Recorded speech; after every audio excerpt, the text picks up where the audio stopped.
Now Sarai, Abram's wife, had not borne him a child, but she had an Egyptian slave girl named Hagar. So Sarai said to Abram, "Here now, Adonai has kept me from having children. So go in and sleep with my slave girl.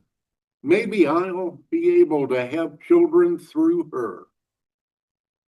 Abram listened to what Sarai said. It was after Abram had lived 10 years in the land of Canaan that Sarai, Abram's wife, took Hagar the Egyptian, her slave girl, and gave her to Abram, her husband, to be his wife. Abram had sexual relations with Hagar, and she conceived. But when she became aware that she was pregnant, she looked on her mistress with contempt. Sarai said to Abram, "This outrage being done to me is your fault. True, I gave my slave girl to you to sleep with, but when she saw that she was pregnant, she began holding me in contempt. May Adonai decide who is right, I or you." However, Abram answered Sarai, "Look, she's your slave girl. Deal with her as you think fit." Then Sarai treated her so harshly that she ran away from her. The angel of Adonai found her by a spring in the desert, the spring on the road to Shur, and said, "Hagar, Sarai's slave girl, where have you come from and where are you going?" She answered, "I'm running away from my mistress Sarah." The angel of Adonai said to her, "Go back to your mistress and submit to her authority." The angel of Adonai said to her, "I will greatly increase your descendants.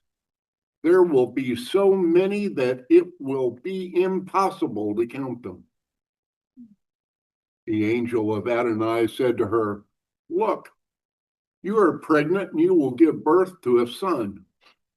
You are to call him Ishmael, which means God pays attention, because Adonai has paid attention to your misery.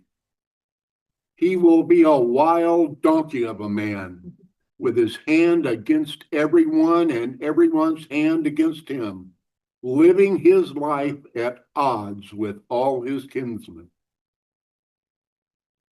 So she named Adonai, who had spoken with her, El Roi, which means God of seeing, because she said, "Have I really seen the one who sees me?"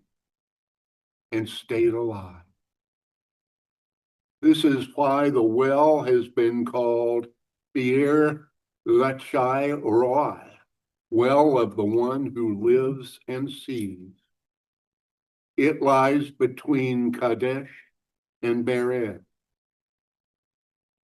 Hagar bore Abram a son, and Abram called the son whom Hagar had borne Ishmael. Abram was 86 years old when Hagar bore Ishmael to Abram. And I guess we can take a brief pause. I think we I should. wanted to note a couple of things. Now, any of these passages we're reading, these three passages could be standalone ones that we could talk about for 5 hours. But Well, there are things I think we should discuss about this. Something that, actually something jumped out at me when you were reading that, and I don't know if this is a tiny detail or not, but the translation you were reading, when Hagar said, in mine it says, "I have now seen the one who sees me," and it ends there. And then yours is, "I've seen the one who sees me and stayed alive." So there's a little more theology in that, for sure. but Well, one would not expect to see God and live. yeah. And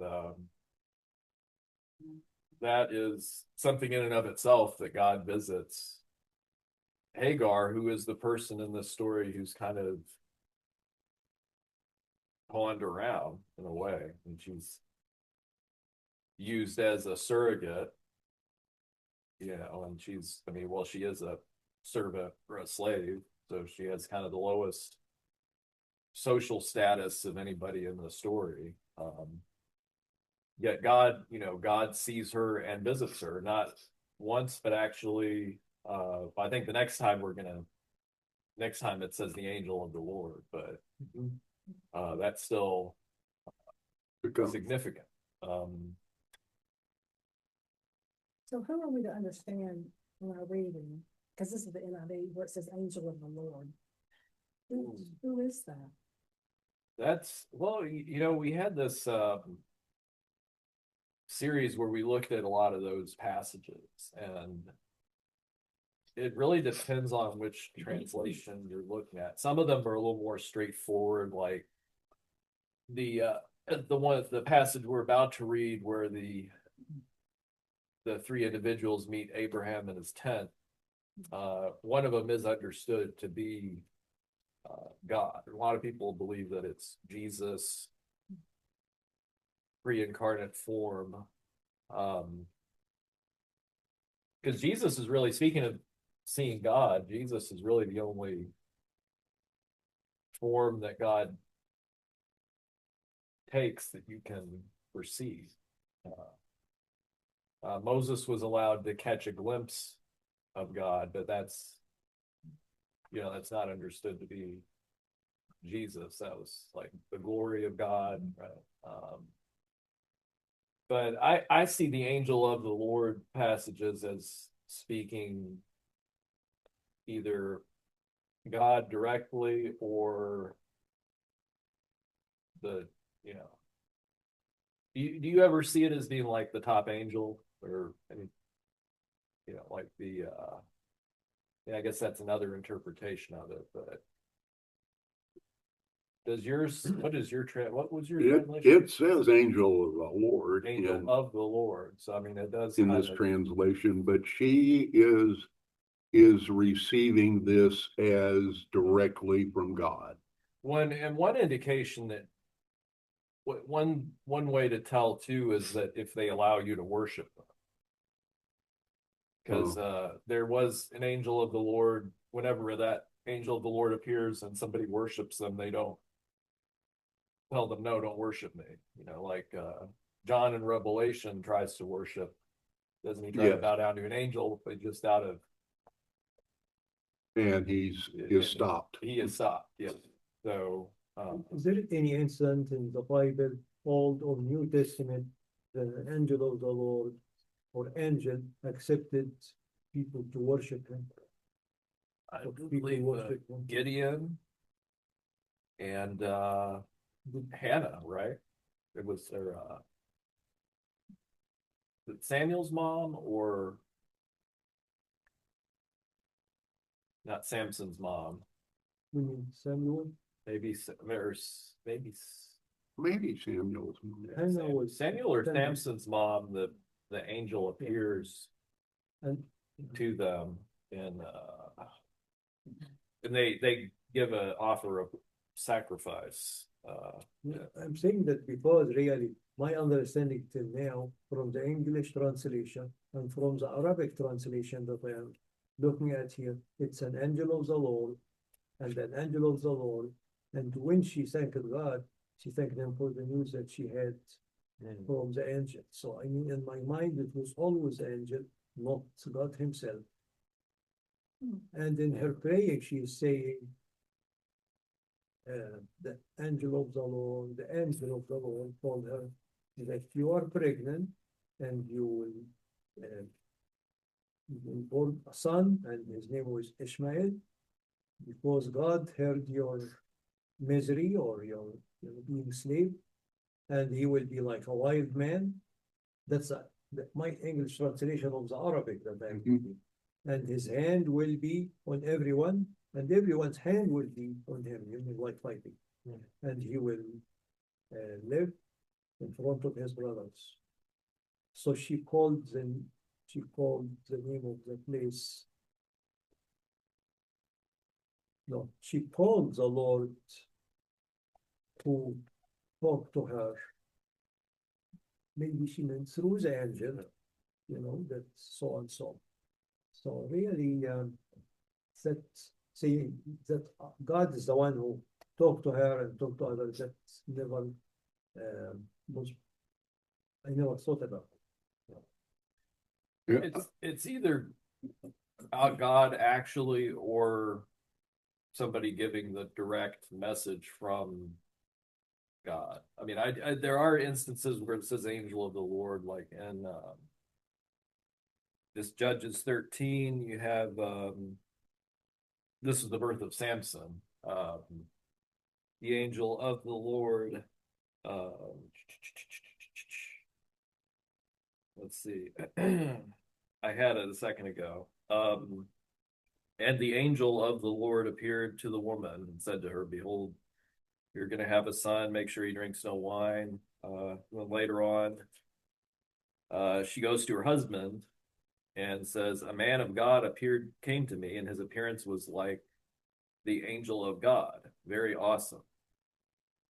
And then they pray, and then God appears, or the angel of the Lord appears to them again. And she goes and gets her husband. She said, "Behold, the man who came to me the other day has appeared."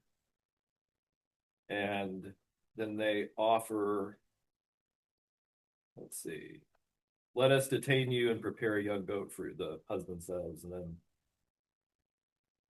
the angel of the Lord said, "If you detain me, I will not eat your food. But if you prepare a burnt offering, then offer it to the Lord."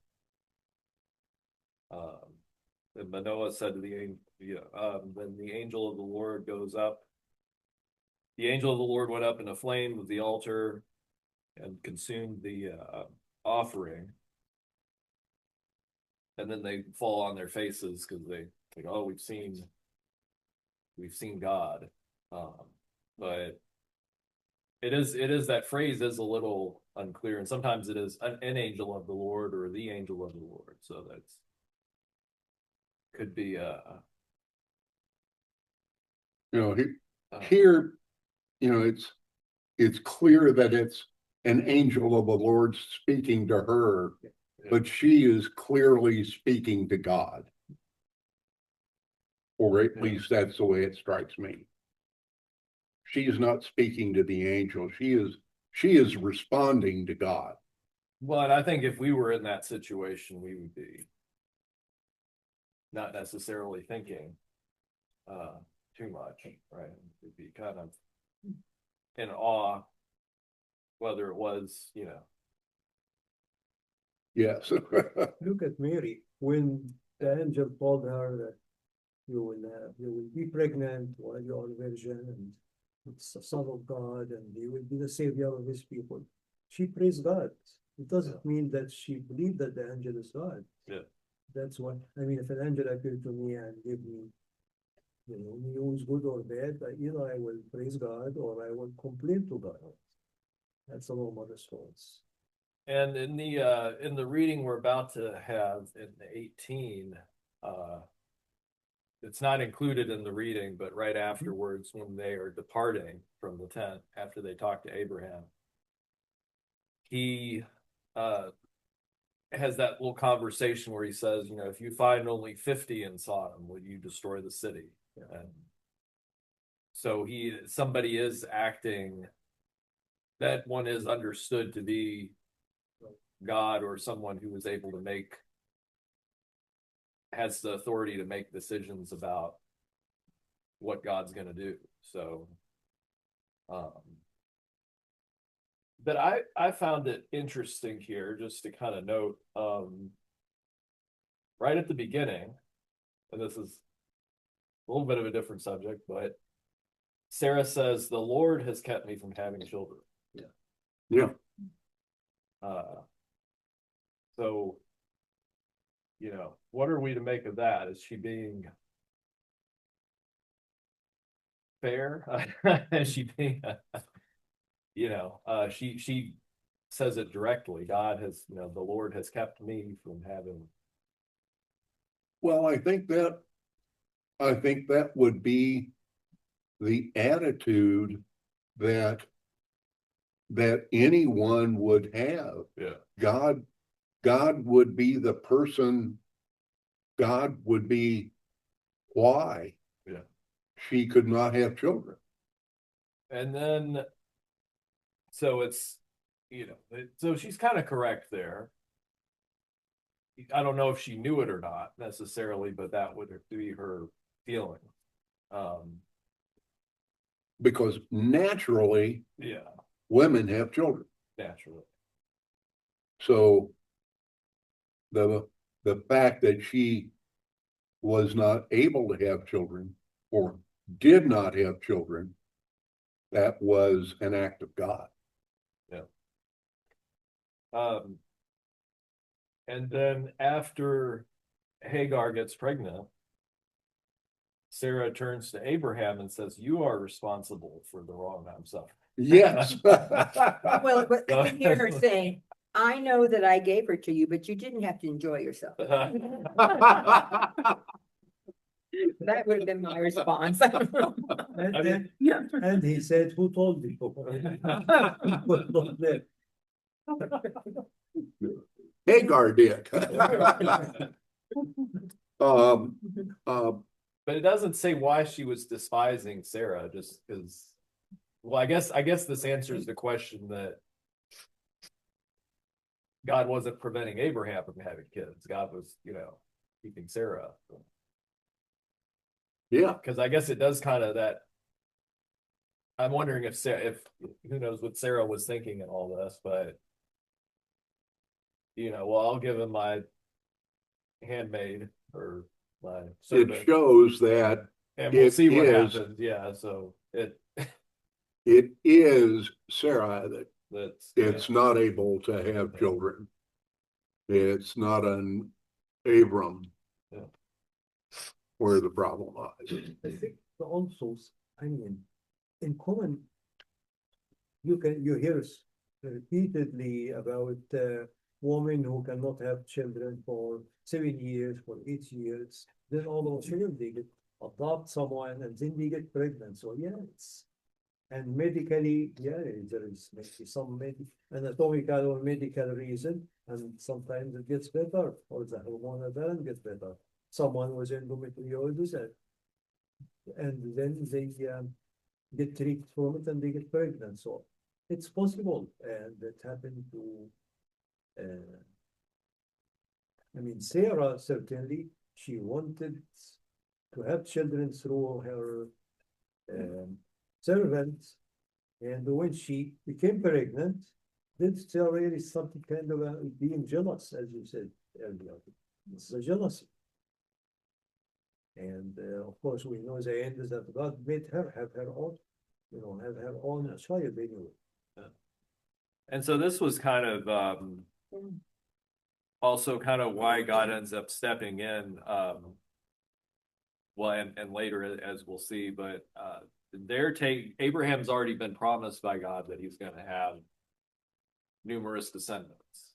But they don't really hear anything else until chapter 18, which we're about to look at. So they just sort of assume like, well, it must need to happen this way, you know. So they're sort of acting on. So that's kind of tricky though, you know, because how far do you take things like that? You know, if somebody says God's going to heal you, do you go to the doctor? Still, I mean, you can take it to an extreme and be like, well, I'm not going to do anything. I'm just going to let God. And especially when it comes to things like having kids, that's a tough.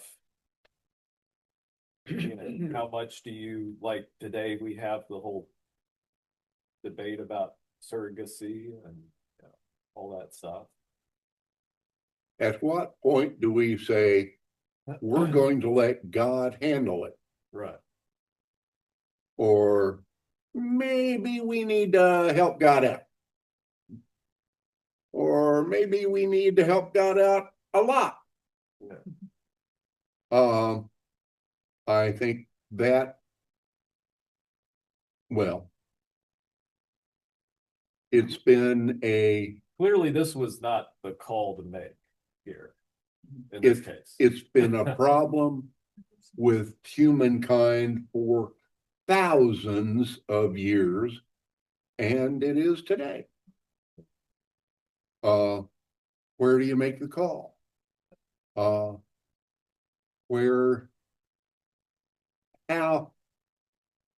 at what point do you say, God, you've told me this, how am I supposed to let you handle it? Well, I think And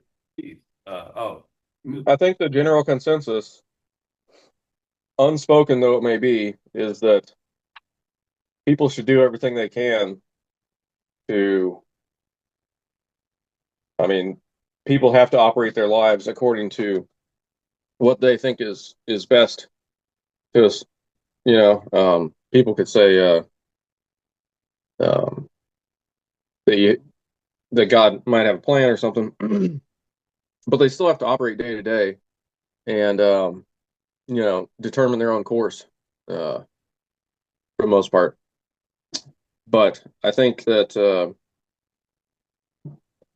the unspoken rule might be that you do everything that you can, and God will take care of the things that are outside of your control. So, I think in the Bible, there are many stories that it says exactly what you are saying.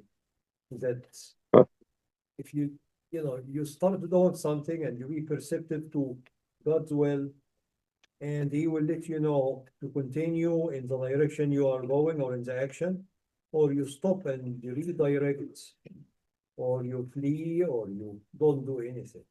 And so really, we are not just pawns, and I don't think we are just pawns and waiting for everything that comes from God. He is giving us choice. He always gives us choices in life, and we make a choice. We manage our life to the best of our responsibility, and we live, and God can direct all that. I feel like they didn't wait for God's perfect timing. They sort of did a runaround, and it hadn't worked well. as we'll see the ramifications of this, because it doesn't end here. I mean, this is kind of the beginning of the tension between Sarah and Hagar and Abraham. And I think one thing is clear, it's that there's no, it takes a lot of perception and discernment to walk with God. And there's no, outside of just that, there's not really like a formula like for every situation, as far as like a do this or don't do that with when it comes to healing or things, you know, if God says something's going to happen, you know, it does take a lot of discernment and but still moving forward, you know. Aren't we talking about faith? Faith, yeah, I guess Right, that's yeah. where that's Yeah. right. And that is hard to wait for God's perfect timing when we Yeah. want to get our hands on it.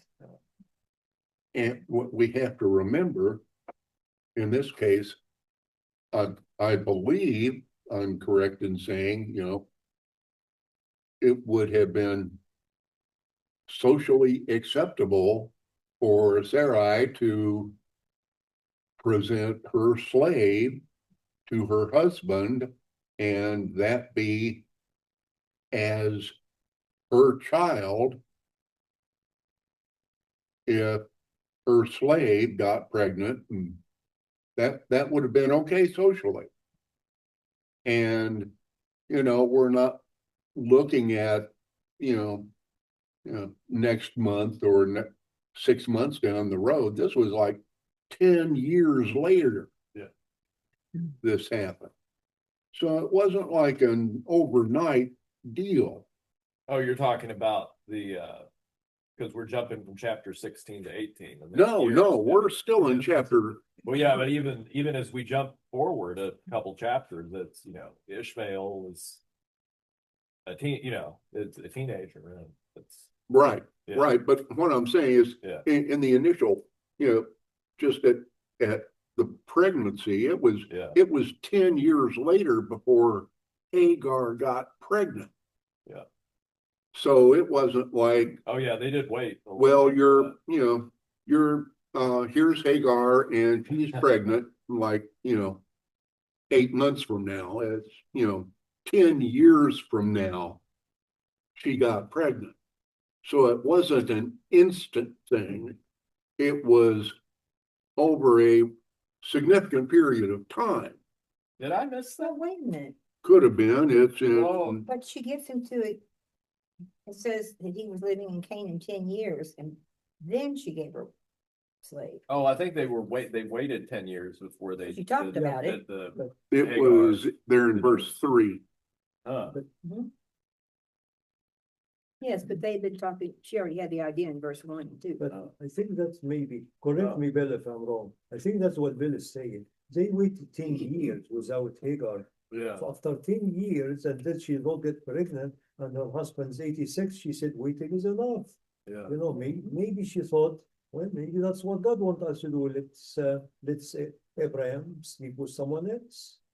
Because she waited 10 years. Well, yeah, that definitely makes me a little more sympathetic to or a lot more. I mean, Yeah.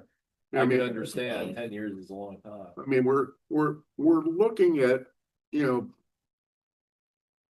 faith. Yes, I've got faith, but he said I was gonna have lots of grandkids, and here we are 10 years later, and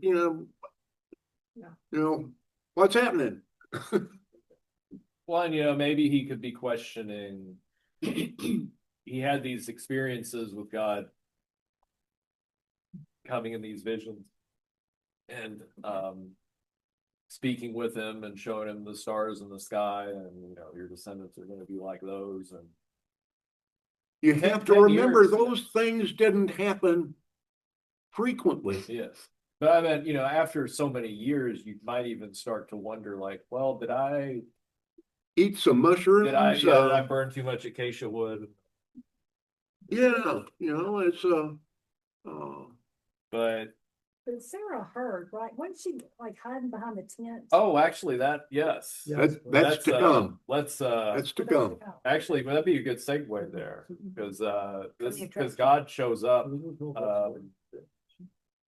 That's in ready chapter for. 18. Okay, yeah, want to go on to, have we exhausted everything we want to touch on here in 16? I think so, unless yeah, I feel think so. fine. We can kind of see where it all had started. Okay. And this is what's Let the me just time? start with verse 9. Yes, Okay. and this is after Ishmael was born, right? This Yeah. is, and are we given the time as far as how many years passed, or this is? I get the impression that this is about 10 years later, because well, I can explain why, but We'll It's- look it's at not it more incredibly after we clear, yeah. read. So the angel of the Lord appears to Abraham as he's in next to his tent, and with two other angels, right? So when it says we they, just it we says, just jump into this and Yeah. don't give any. yeah. It's kind of a surprise.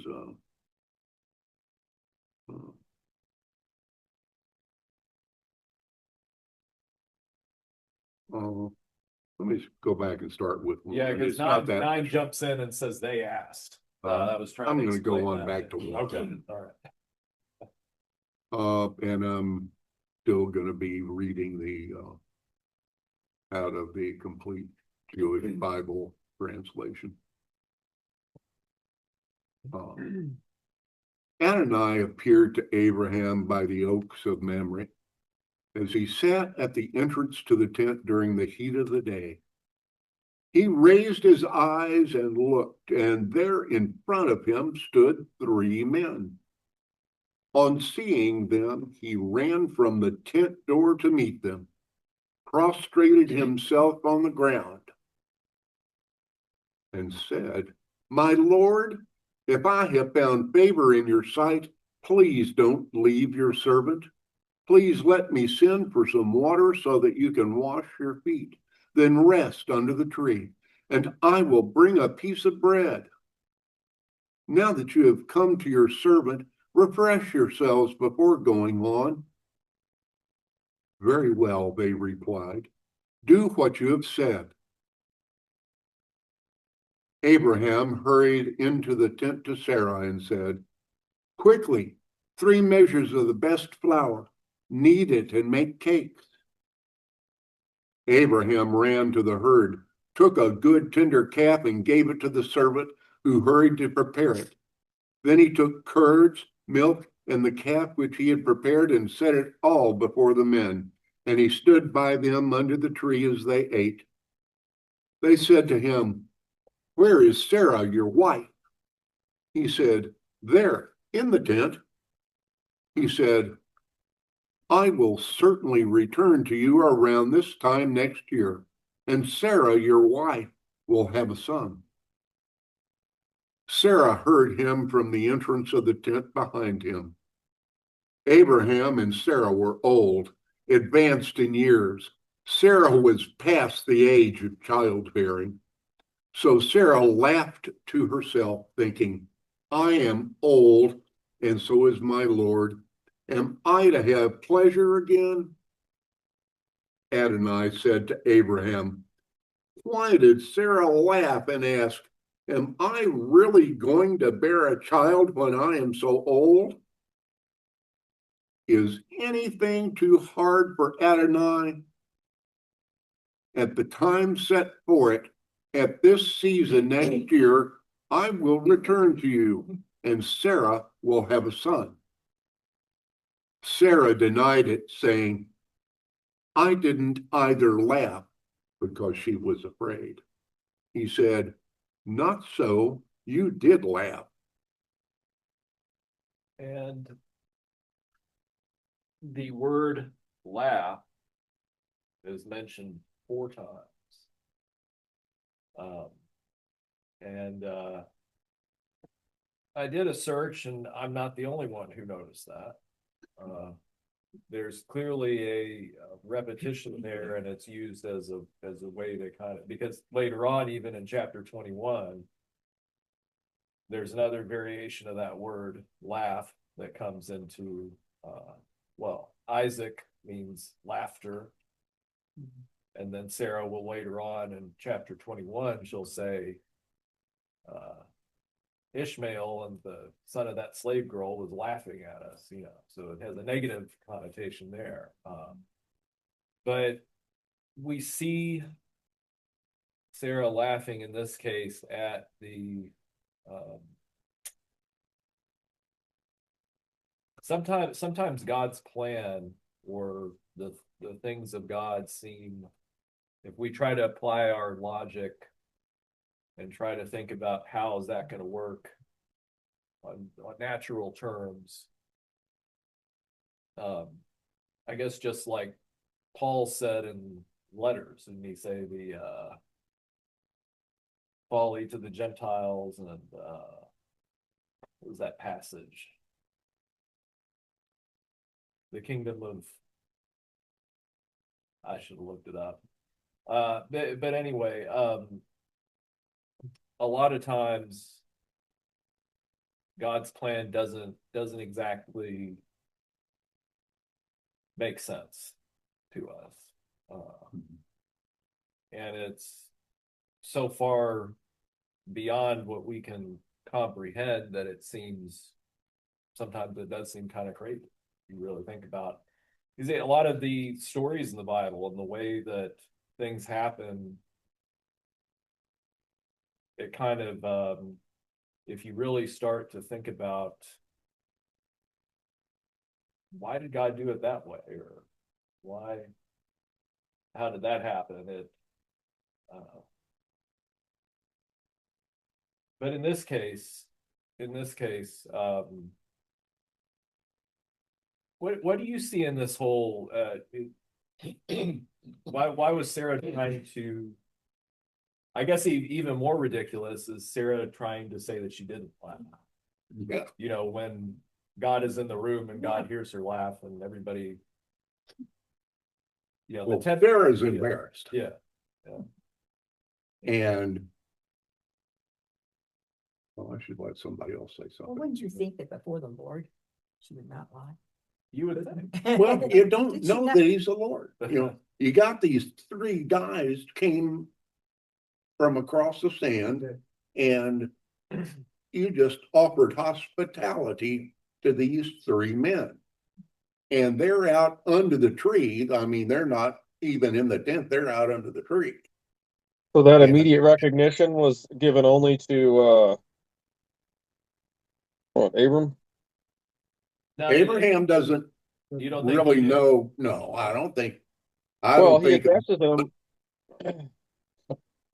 He until addresses them as such. until I don't think Abraham knew who they were until we had the little interchange with Sarah laughing. Now I know hospitality is part of the culture, but would people really be that hospitable? I mean, what's No. your impression, Magdi? When you say, I mean, look at verse 3. He said, if I have found favor in your eyes, my Lord, it doesn't mean that they are God. Just, I mean, look at England. I mean, yeah, my Lord, they call the king, they call them as our lords. It doesn't mean, I mean, that's in the English translation. It doesn't mean that you are the God, because I don't think he knew that that's God. And Sarah certainly did not know that he is God. And certainly when they talked to him and promised him, it was not in front of Sarah. She was just hiding as if she is working in the kitchen, and yet she is behind the curtain trying to listen what they are saying. So Abraham, the way just hospitality, then, I mean, I think just a stranger coming, he wanted to feed them, and or maybe he thought maybe some angel or something good, but it doesn't mean necessarily. I do not understand it that he was the Lord, the God to him. I think Abraham. Maybe he didn't know who he was dealing with, and he just, you know. Well, Maybe they were just fancy. They looked really fancy. You're rich. I'm sorry, Nathaniel. Yeah, so maybe that's essentially what I said. Well, I do wonder with that these this part of the world that, you know, with the harsh conditions and the long travel people have to go through to get to a place where you can feed and water your animals and find lodging. And I wonder if that plays into, because you do have these hospitality narratives that pop up over and over again in the Old Testament, I mean, and New Testament, but you know, so it's seen as like a really good virtue to be hospitable to strangers, which, I mean, I guess everybody can agree on that, but it seems like it's especially important here, because I mean, even Abraham's nephew Lot later on invites these guys in that were sleeping out in the city square, so Lots, probably. probably say that. From the town. But you're right. When I read this, I thought that just sounds like extreme hospitality. Yeah. Maybe that's just a cultural norm. And you're right, you know, just Then, these three individuals traveling and they're exhausted and worn out and they're just trying to. I guess it's not that way today over there. Is it? well, we are in 2025, and yet, I mean, culture in Egypt, if you have a friend or if someone come to your house, you don't just ask them to stay in, you have to offer them something to drink. Either if you have money, you can send for a Coke or a Sprite. If you don't have money, you can fix them a glass of tea. Or, just offer some water. I mean, that's very primary and basic. So different cultures and certainly different time, it makes big difference too. And when they come into town to come see somebody, they just sleep on the floor. I mean, I don't think you conveyed it so well. I mean, We had It's amazing. 25 people sleeping in our apartment in Cairo. First time I visited Cairo, because they come from all over the country, and until now, just people just put something on the floor and sleep. And I mean, certainly, reading about Mother Teresa and India and the other countries, it just, I mean, just. it's very hospitable. Yeah. It's like that when we go to Indiana, just all pile on, just whatever we do. Exactly. Do you get the impression that they had company that often? Well, I mean, you do kind of wonder if there are these guys that are out and about, not. Because usually if you're a worker, you're kind of stationed with somebody somewhere. So I don't know if that's a sign of status that these people or these guys were out walking around, or I mean, we're not really told what they looked like. We're just told Abraham immediately goes out and he offers them, they make actual food. They make so they're there a while. And of course, towards the end, Abraham does realize who he's talking to. Yeah. Because when they shift the conversation to, from Sarah's going to have a kid to, we're going down to check out Sodom, and we're probably going to, torch the place. Yeah. Oh, I wanted to this visit must with be- you first.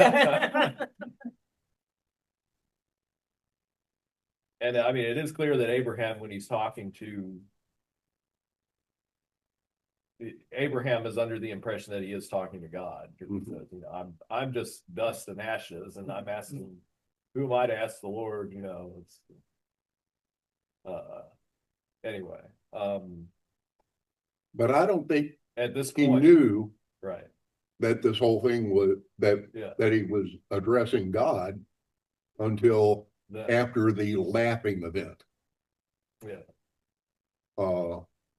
I think he thought he was addressing rich people. Yeah. And then, the whole laughing event happened. And,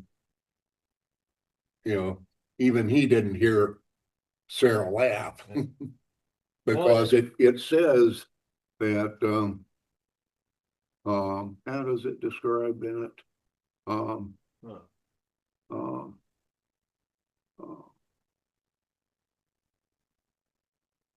Let me see.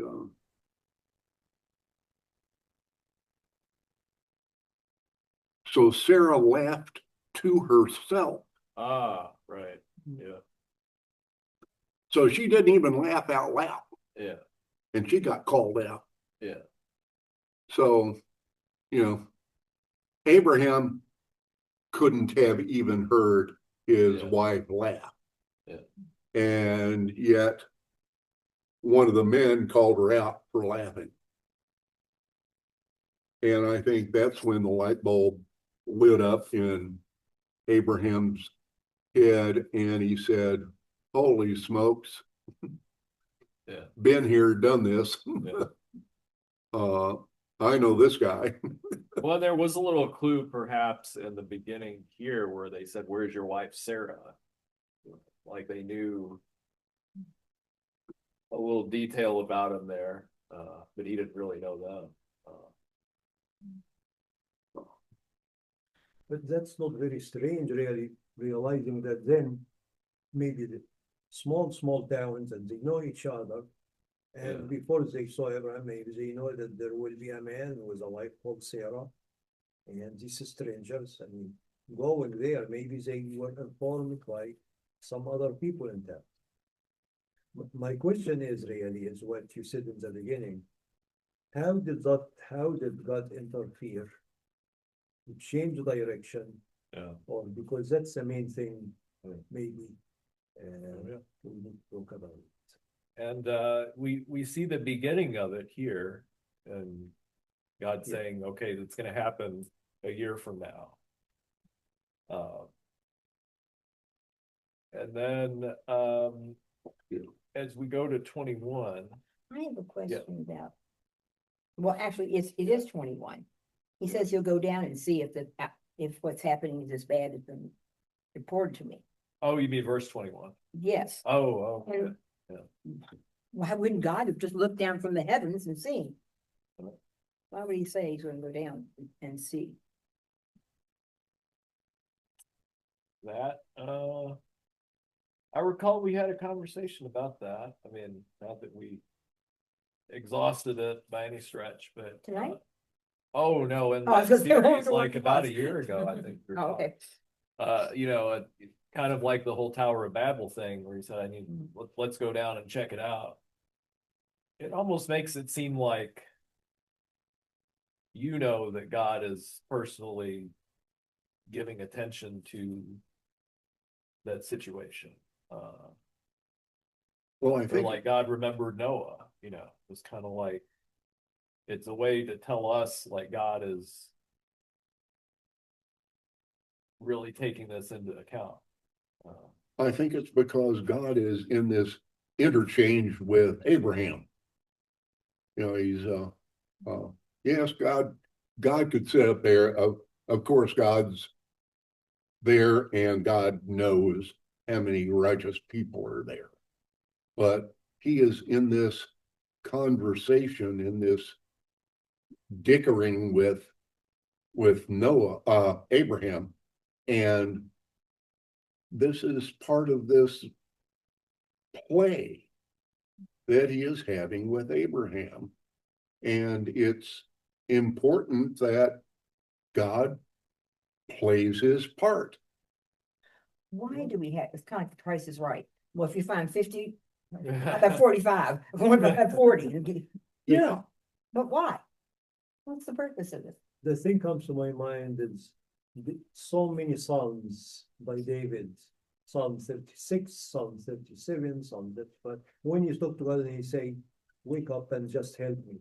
Look at me. Enough forgetting about me. Help me against my enemies. Let my enemies die and have so and so and so happen to them. I mean, so it doesn't mean that God is just fall asleep and wake up. It's just it's absolutely sometimes he wants us to interact with him and ask for his help. And as I'm saying, really, we make choices, we live in life, and it may take us right or left, up or down. And we interact with God and we thank him, or we can ask him for help, and most of the time he can help us, or he cannot, or not cannot, and he will not, and he can maybe one day we can understand why and why not, and we realize that God is God and we are human beings as we are until we die. Then we will find out the way things are in whole, the whole thing, not just the town we are in, the time era we are in, the country we are in, the life we are in. Just certainly, it's bigger than that. When God is God and we are not. Yes. Yes. and it could be part of the plan that it gave them going down there, at least the two. It says the two of them went down. Gave them the opportunity to interact with Lot. And actually physically remove, they had to physically remove Lot and his family. Yeah. So that it does make sense that, I guess, if you think about that, like a lot of things God does, it doesn't make sense until you see the whole thing unfold. Just again, because God is, God knows a lot more than we do. I've heard it described as a tapestry, that we're seeing the side where the weaving is going on, and it seems irregular to us. Yeah. But then, once in heaven, we see the other side of the tapestry and its completion. Yeah. And it's beautiful, and everything connects where it's supposed to. I think that's, one thing often we forget is that God is weaving this tapestry for us. All of these threads are being put together by God so that we can appreciate the story and come to know him better. He's creating, as we think about it, he's creating this book so that we can come along now and read it and come to have a better idea, come to have a better feel, be opened to a more intimate relationship with him, which is what he wants. And if he were to just be up there and say, "Zah," well, none of that would be accomplished. Yeah. Well, and I just remember too that we're talking about the laughing, didn't Lot's when Lot goes to the guys that his daughters were supposed to marry, didn't they laugh at him? Yeah, I think so. The city's God's gonna destroy the city. It's almost like if there's something outside, yeah. Although that wouldn't really make sense as a prank, tell them. But anyway. But they took it as just acting, being crazy, yeah. I think Noah when he was building the ark, Yeah. I mean, he did not build the ark in a month. Yeah. Who knows, 10, 15 years, whatever, really. People were seeing it and why are you doing that? And then he would say, because God will destroy the town. I mean, actually, Jonah also, when God told him and talked to Nineveh, he said, no, because I go and talk to them and tell them you will die, then God's merciful, then he will not kill them, then I will be a liar. I am not going. So, and they thought he was nuts. yeah. Until when he did it and they believed him. Oh, they actually, yeah. Yes.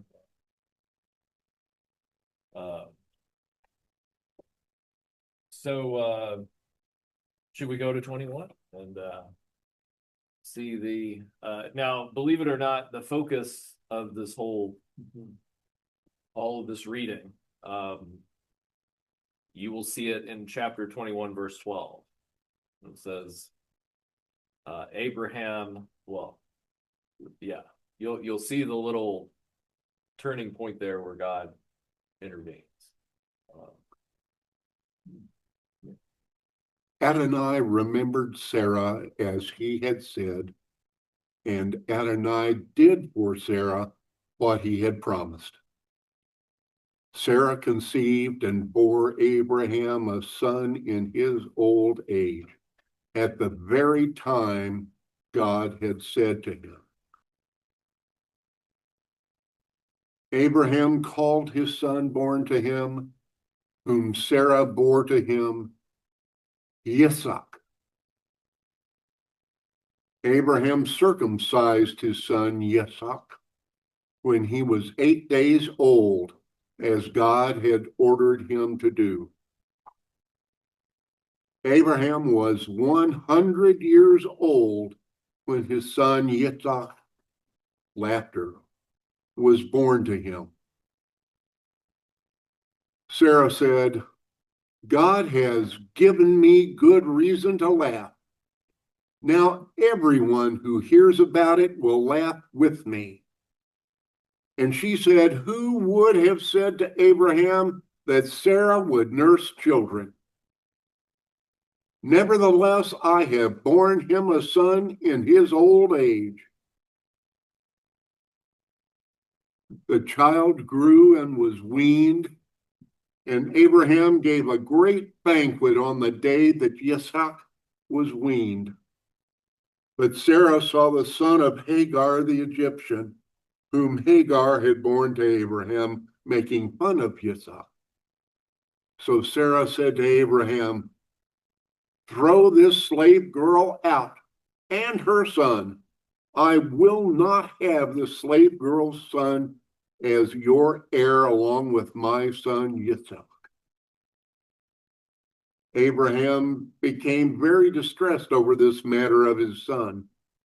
But God said to Abraham, don't be distressed because of the boy and your slave girl. Listen to everything Sarah says to you, because it is your descendants through Yitzhak who will be counted.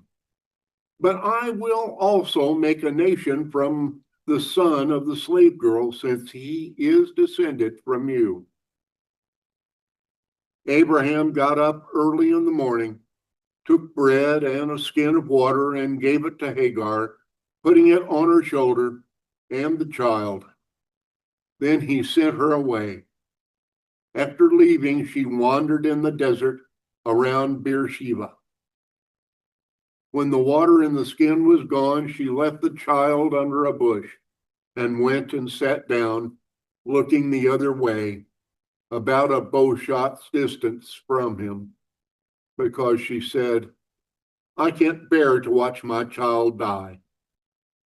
So she sat there, looking the other way, crying out and weeping. God heard the boy's voice, and the angel of God called to Hagar from heaven and said to her, what's wrong with you, Hagar? Don't be afraid, because God has heard the voice of the boy in his present situation. Get up, lift the boy up, and hold him tightly in your hand, because I am going to make him a great nation. Then God opened her eyes, and she saw a well of water. So she went, filled the skin with water, and gave the boy water to drink.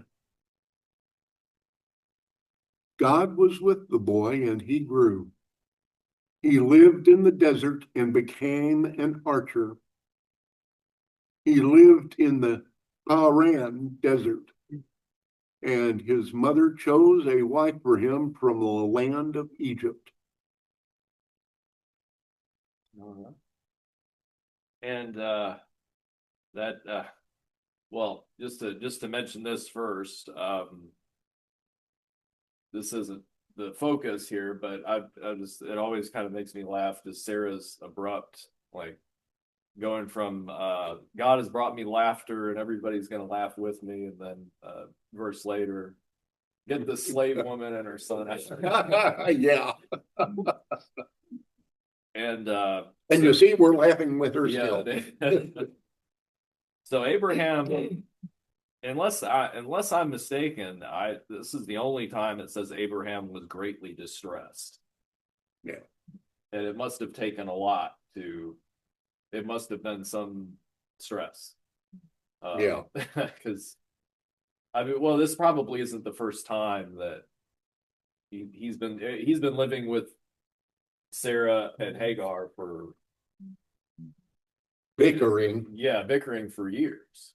And Ishmael was likely at least about 10 years old. About, he's a boy. He can. He's more than 10. Yeah.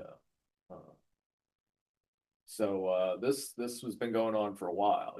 Sarah's been watching the boy grow up, and Abraham There was a series made by, I mean, there have been a lot of Bible series that kind of try to capture the events in the Bible on miniseries sort of thing, but this was made by the woman who she was in Touched by an Angel.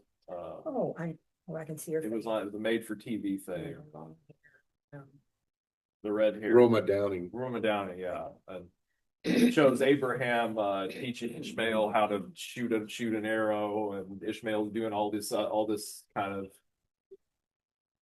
older boy becoming a man type stuff, and Sarah's nursing this little infant, and they make Sarah look really old in the Only series. because she is. Yeah.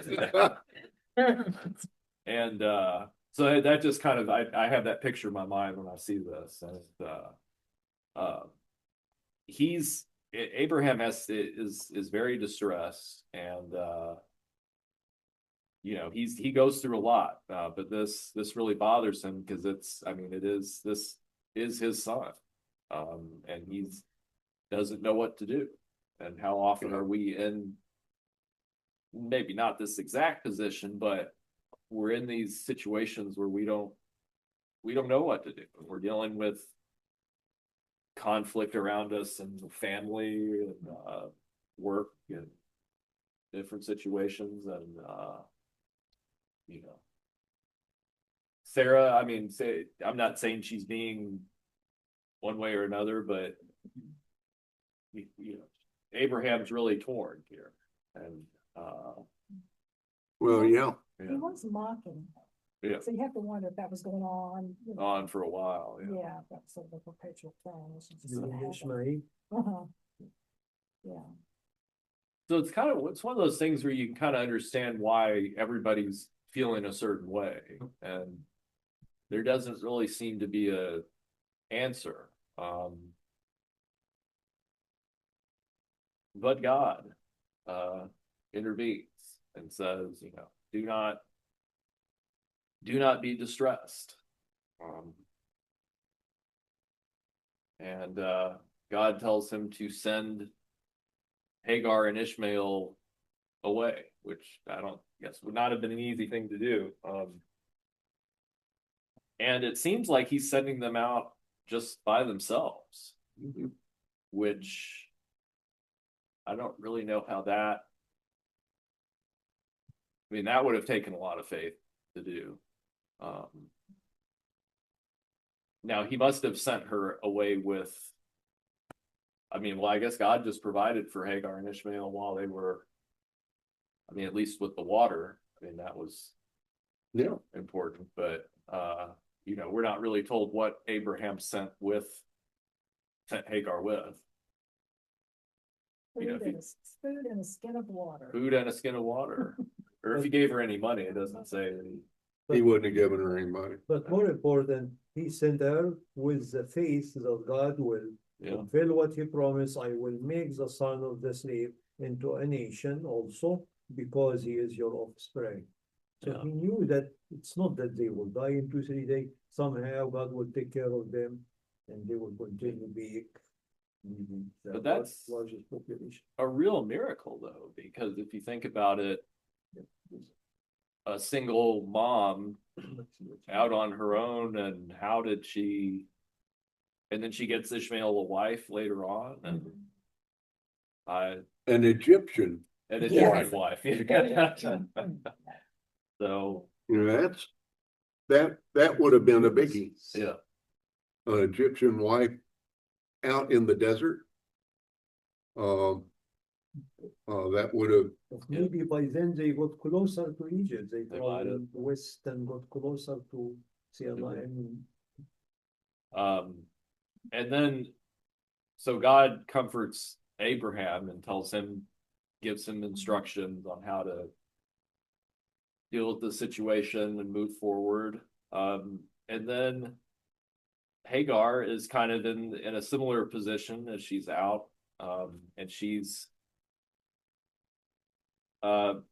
really in despair.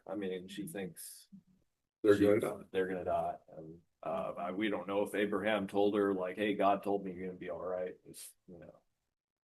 And she doesn't have the experience with God Yeah. that by this point Abraham does. Yeah. Abraham by this point in time has some significant background experience in relationship with God and the things that God's going to do. And that makes him much more comfortable with, okay, God's really gonna come through and do these things because every other thing he's told me he was gonna do, he's done. Yeah. And although, you know, Well, she did have that experience in chapter 16 that we talked about where, you know, she said, God sees, you know, she acknowledges God sees me yeah, but that was a like while ago. one shot. Yeah. That was like one shot. Yeah. But you know, that's one time in life. What kind of mother leaves her son thinking they're both going to die and leaves him to die alone because she doesn't want to see it? Well, I don't think that's a, Motherly thing to do. no, it isn't. I would not do that to you, Nathaniel. Well, it's interesting that it said God heard the boy. Right, yeah. Hagar's crying over here, the boy is crying over there, and it says God heard the boy. Now, obviously, God heard Hagar too, but you know, it wasn't Didn't say. that wasn't the important thing. Yeah.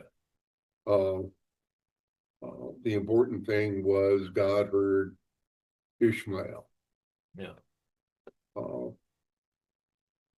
And you know, with Hagar hearing the boy and God hearing the boy, you know, there's the common denominator.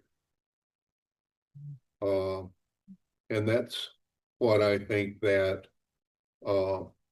that both of them hang on to. You know, it's the thing that gives Hagar that that handhold on Well, the ladder of faith. I will say that there is some symbolism there with what she does and what all mothers have to do in regards to letting their children go out into the world. That's true, yeah. Hmm. Because I you just can't, thought about obviously, this you thing. can't continue to protect your child forever. They don't flourish if that is the case. So, That's true. It's hard. Well, I just thought about this. I always pictured Good point. Ishmael, you know, because we just mentioned, you know, Ishmael would have been likely a teenager. Mhm. So it's not like she set a baby out in the weeds and went over there. They were probably pretty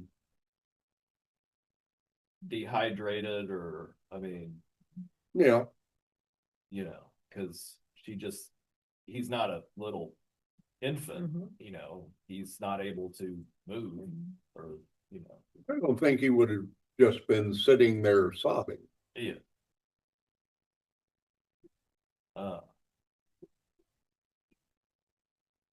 You know, we always, Mary and Joseph, if we all think of Mary and we don't talk enough about Joseph, we don't think of him. With Abraham and Sarah and Isaac and the Jewish nation and so on, we keep talking about that. But really, I keep trying to find something bad or against Hagar. Hagar is a slave, she had no work. She was told to sleep with her master and she slept with him. And she had a child, grew up with a child, and maybe she had some bad words and bad looks to her, and to her Sarah, and then she was told that she had to leave. So really, she is not, she just present maybe the majority of the population in the world, in the third country. People who just, they are given a hard life, and if they turn right, they will go down a little bit. If they turn left, they will go down too much. And just life is hard, and we keep living it. And it's good to see that, certainly it's good to see that God at the end, if Hagar and Ishmael continued without God, we know what will happen. Ishmael will die and she will die. But when, just the hope is that God can interfere the way he interfered on Hagar and Ishmael, and for Abraham's sake, and just change the direction, as William was saying. Well, and it does say something about God's character, that he had regard for them. I mean, not just because they're people made in the image of God, but this whole situation was not, you could say it wasn't in God's plan. I mean, it wasn't God's plan, because I guess God knew that Abraham was going to go this route and have the kid with Hagar, and but it wasn't, Isaac was really the one that was the plan. Yeah. But God still has regard for them, even though they're separated from Abraham now. And God steps in and helps everybody in this situation. Even though God doesn't directly talk to Sarah, I mean, he still helps her. And I'm not saying it's all Abraham's fault that all this happened, but God steps in and takes care of everybody here. And even though,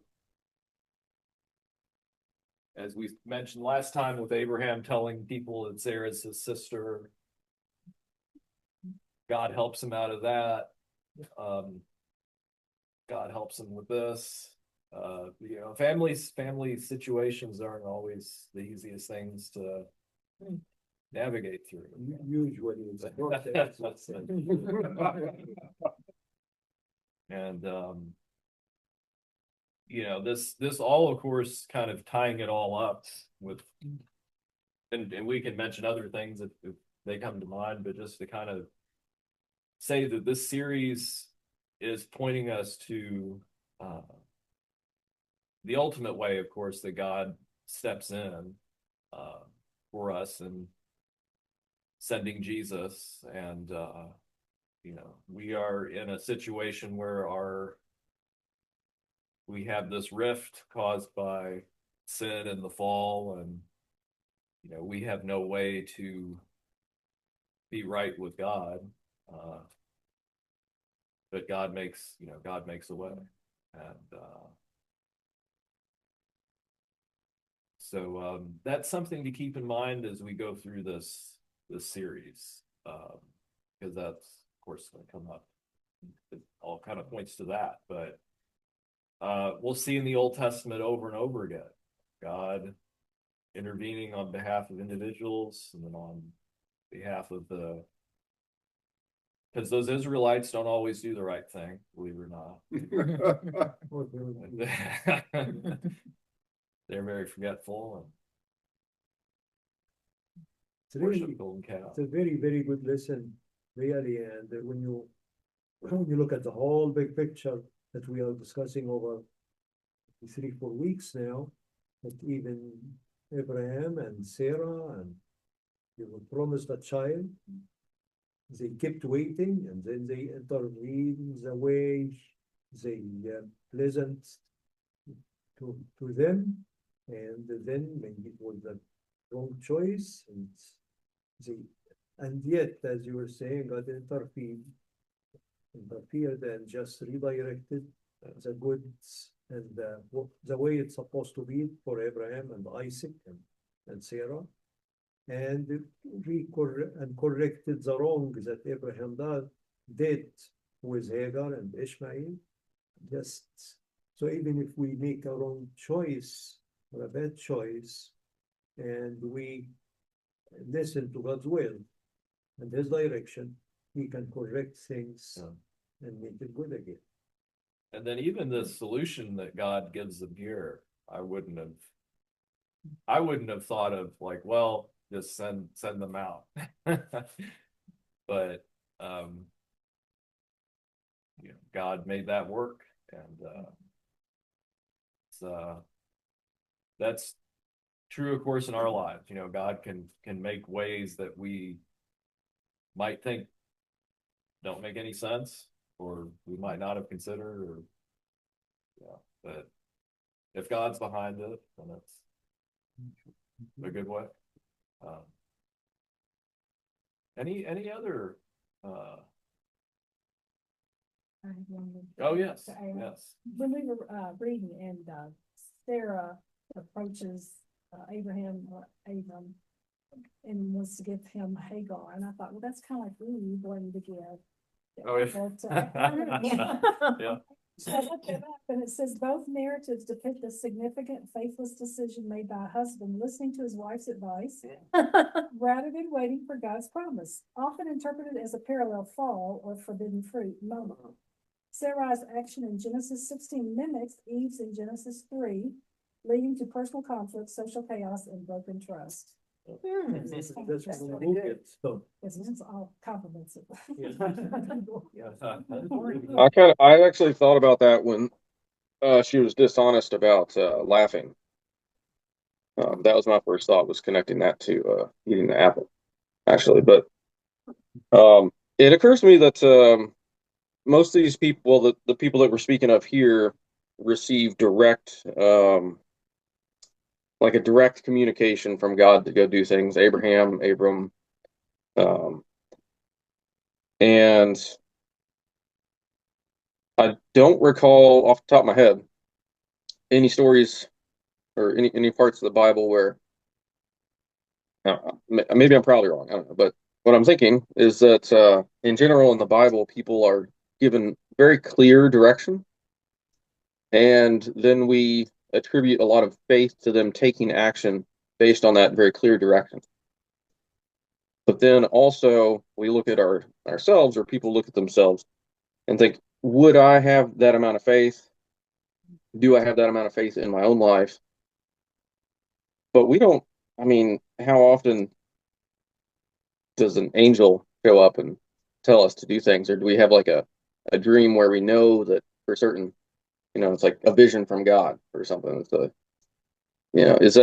It's it almost seems like we're setting people judging themselves by that standard, or setting themselves up for failure. And perhaps it's, I don't want to say intended that way, but yeah, I think I communicated what I was trying to communicate there. I think God speaks through people to us. Yeah, but you don't You're right. recognize, Yeah. you don't like meet somebody and recognize, oh, that's God right there, you know, Mhm. like they do in the Bible. Well, I think also, this is, we're talking about the Old Testament, the New Testament, which, and also we're all living now. I think when you believe in Jesus, God is within us, you know, form of Holy Spirit. So then that's always with us. We can ask for direction, get it. I don't know how to explain that, but well, we're also given the you know, this thing here.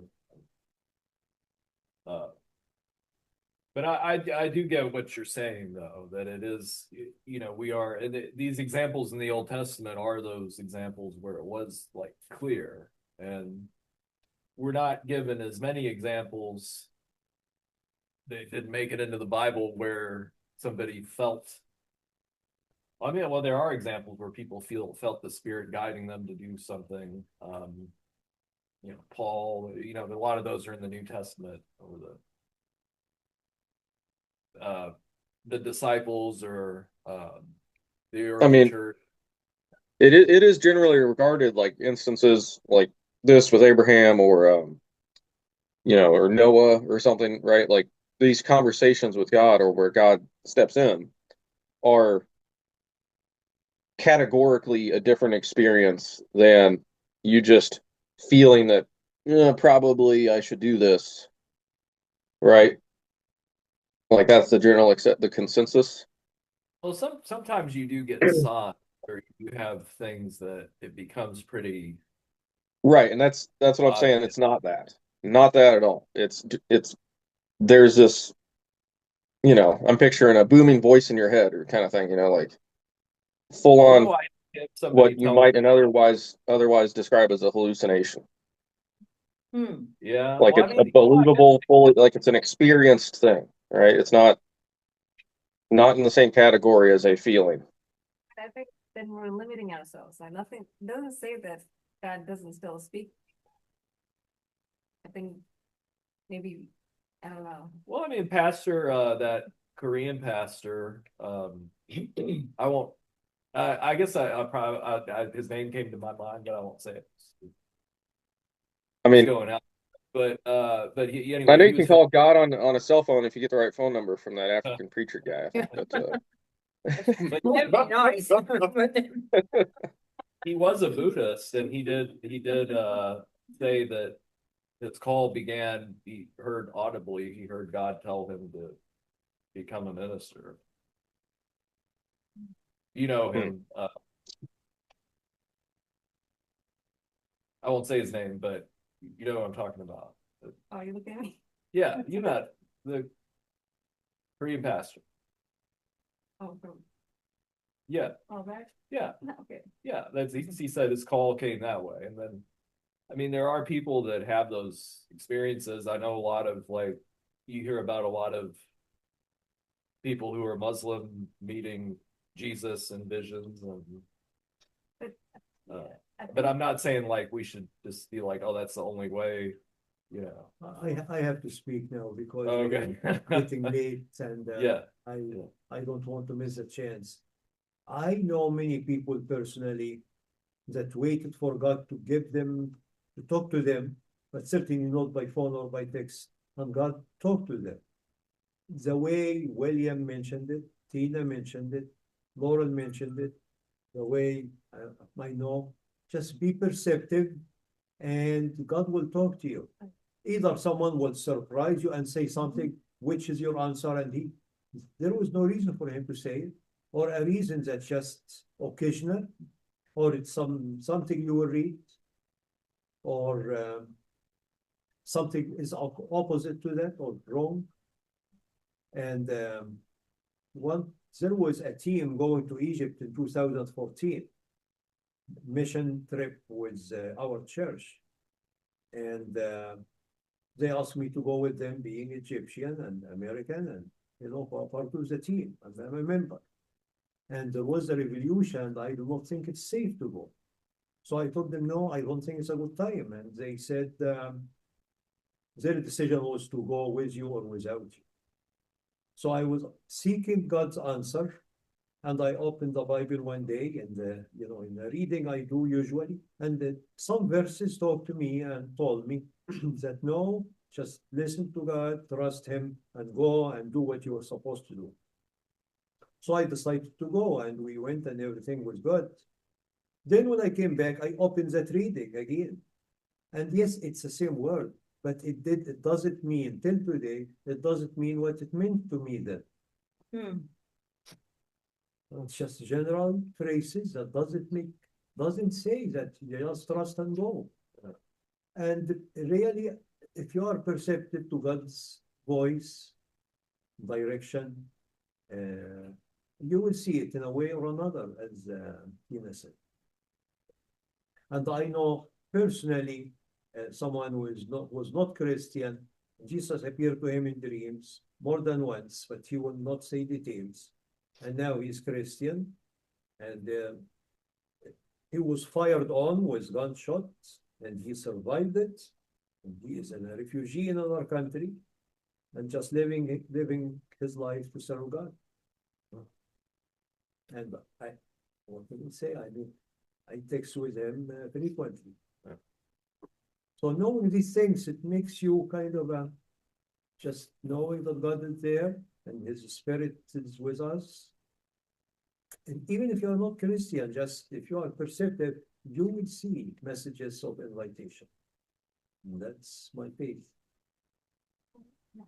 That's true. I think that if we, that doesn't withhold anything. And if we truly are seeking him, I think we can find him for sure. And you know, that's something I'm trying to work on, is just really trying to hear God's words. And I think what William mentioned in the Bible, it's the first place. And the more you Yeah. abide in the word and get in the word, then you learn to hear God's voice more clearly than compared to all distractions and other voices in the world, I guess. And You'll be able to discern.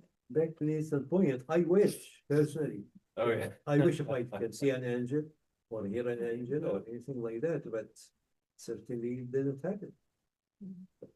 And sometimes it comes from quite unheard of places. Maybe a stranger, something you have a conversation with a stranger standing in line at the grocery. Well, they do walk among us. I do Yes, believe that. I I do. know. Yes, I do.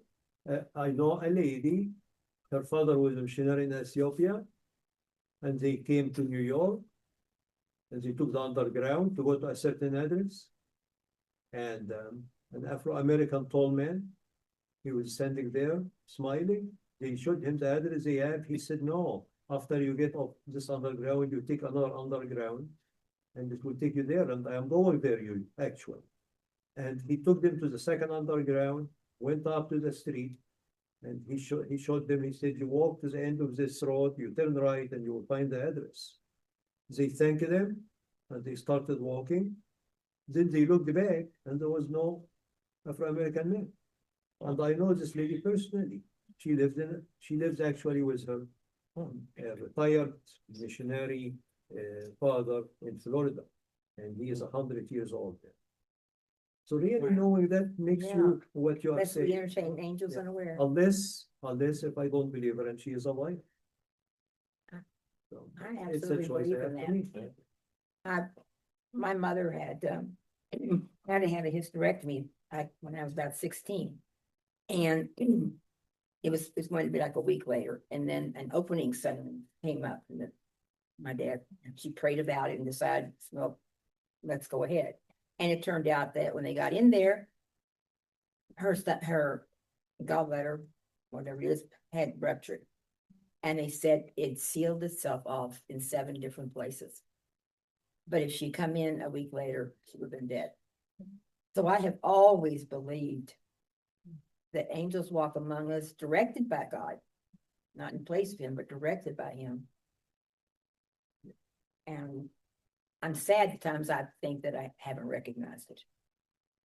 I can just focus on trying to be more in tune and open to it. Well, and certainly the people Abraham encountered, you know, there are encounters in the Bible with angels where people are, you know, blown away or just in shock just at the appearance. But then there are other times like these guys appearing at a tent and, you know. Subtle. Well, I mean, vitamin. Just remember when Jesus even was on the cross, I mean, people said, why don't you come down so we believe in you? So you can say they invited him.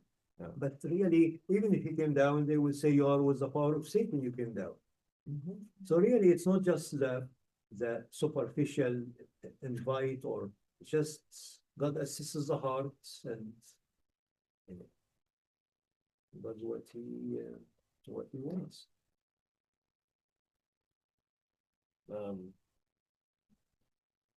Well, I hope that was a good, well, I enjoyed that. That was, I guess that's about it for now. And, And we've I don't seen, know how to, we have seen the roots of 2 completely different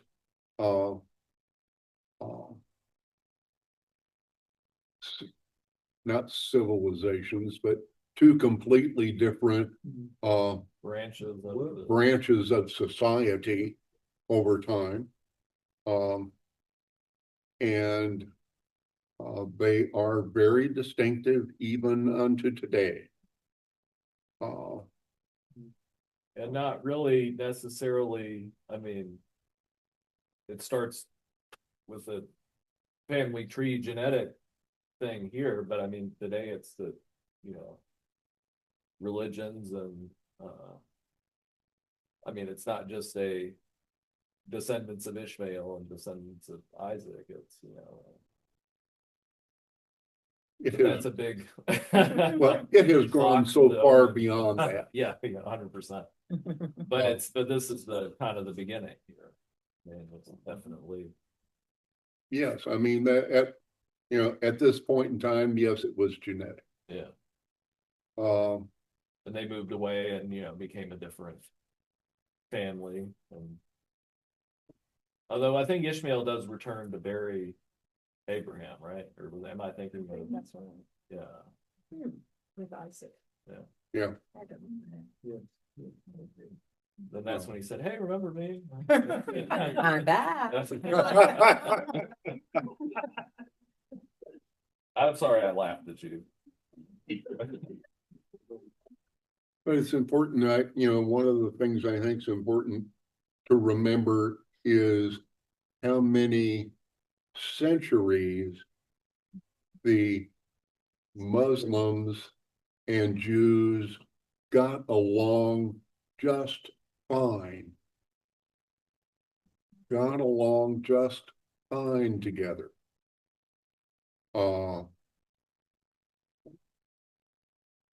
And I mean, of course, now for whatever reason, it's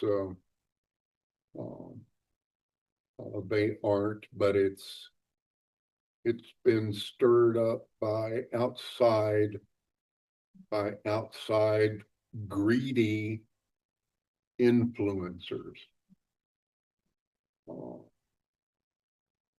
And that's such a shame. But the kingdom of God is here. There's Yes, octopus. And oh, yes.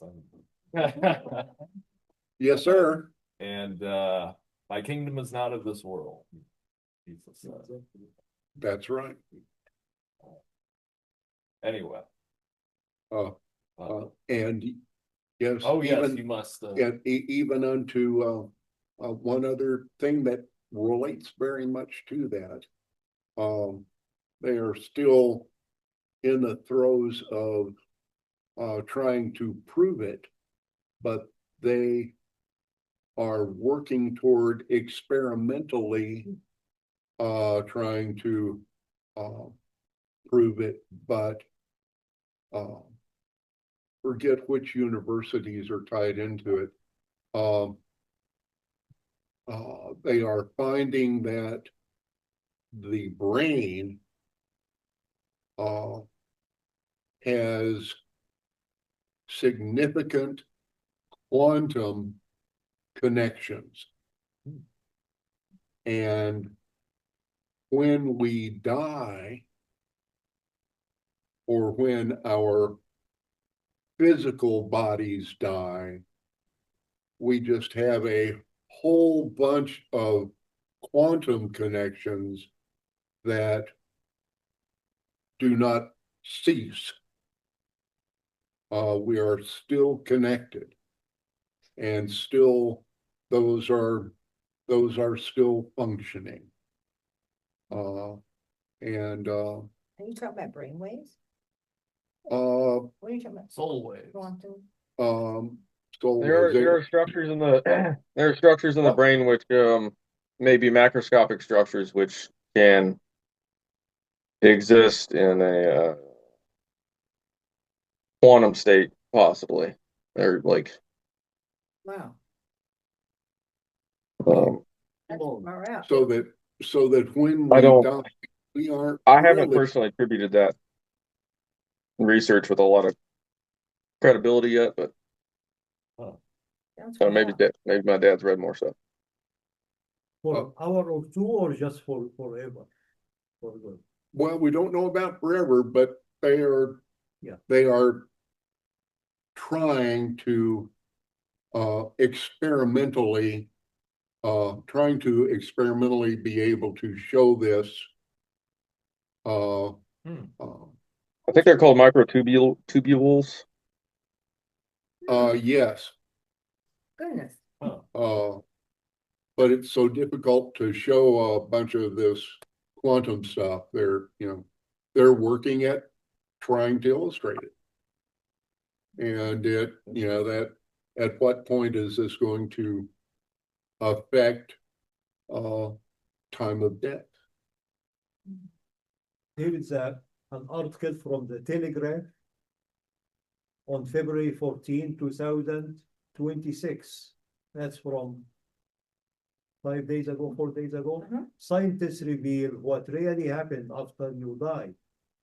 That after, for several hours, evidence has been found that consciousness may persist long after the heart has stopped pumping and the brain has stopped sending electrical impulses. It has been known that the brain can send signals for a few seconds after death, but emerging research suggests people are alert to what is happening around them while they are biologically dead. Oh, mercy. And this is just free so, and this may affect, scientifically, this may affect the hour of death, because the doctor will examine and say he died that day, this hour, but this hour may be different, by human. But I mean, Oh, wow. there is just more studies about that. Goodness gracious. So Interesting. I just I don't know why I felt the need to illustrate that. Perhaps it was our talk about Hagar and Ishmael and wondering about death. Did you have more there, Maggie?